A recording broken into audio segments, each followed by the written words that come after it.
way la yaab badan yihiin dadka sacabtumista quruxda badan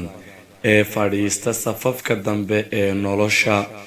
daawada fiicanna ka ah dadyowga kale halgankooda mararka qaar sacabka ayay istaajiyaan marka la weydiiyana maaha inay baraarugeen ee waa qofka ay daawanayeen oo naftiisa u huraya waxa uu rabo inuu xaqiijiyo